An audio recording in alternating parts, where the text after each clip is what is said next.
দুই দেহ এক হয়ে গৌর হয়ে আজকে নদীয়ার মাঝে এসে বাবা ধুলাই গড়িয়ে গড়িয়ে কাঁদছে। যে রামনীতি কাঁদছে না, ছুটে গিয়ে তাকে বুকের মধ্যে জড়িয়ে ধরছে বাবা, জড়িয়ে ধরে বলছে, হে জি একবার কৃষ্ণ বলে কাঁদ, একবার হরি বলে কাঁদ, যদি কাঁদতে পারিস তো ভজন হয়ে যাবে। বললেন কাদাই ভজন কাদাই সাধক। ভগবানকে ডাকতে গেলে অন্য কিছুর প্রয়োজন নেই, ভগবানের কৃপা পেতে গেলে অন্য কিছুর প্রয়োজন নেই বাবা।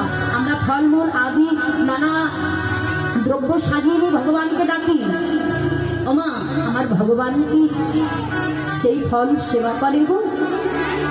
আমার ভগবান সেই ফল সেবা করে না। আমার ভগবান কি সেবা করে জানে? ভক্তের ভক্তি, ভক্তের প্রেম, ভক্তির অনুরাগ।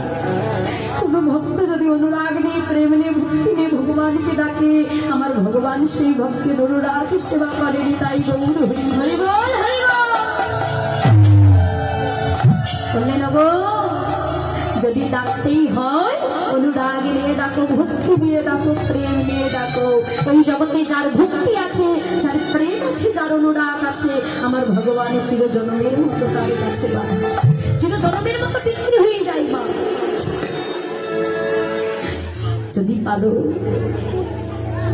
কৃষ্ণ বলে কাঁদো, যদি পারো হরি বলে কাঁদো বাবা। এই কৃষ্ণ বলে কাঁদলে বাবা, যে কাঁদবে তাদেরকে দুঃখ কষ্ট জ্বালা যন্ত্রণা সহ্য করতে হয়। কত ভক্ত এই কৃষ্ণ বলে কেঁদে ঘরে ছেড়ে পথের পাগল হয়ে গেল, ঘরে ছেড়ে পথের কাঙাল হয়ে গেল।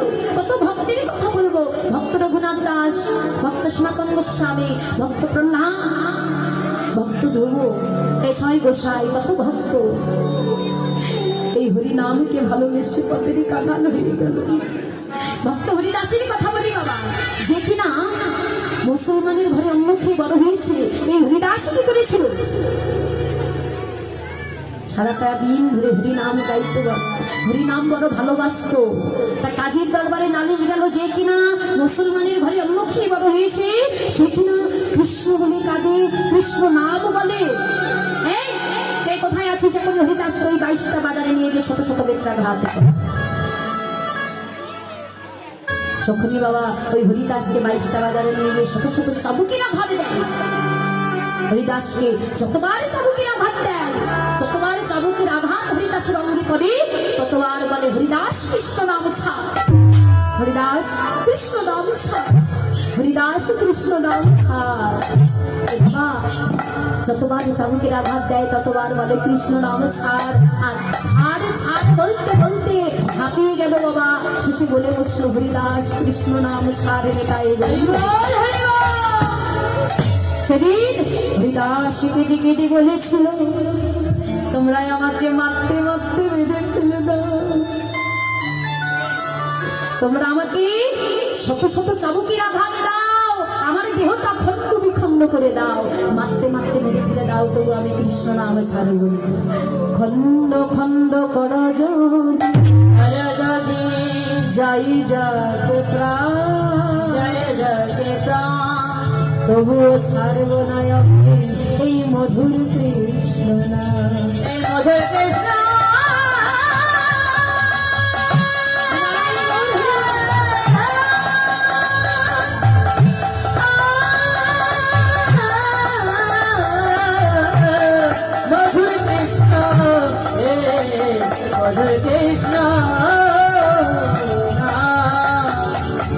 এই জগতে যারাই হরিনামের মধ্যে ডুবে গেছে বাবা, তাদেরকে কষ্ট পেতে হয়েছে, দুঃখ পেতে হয়েছে।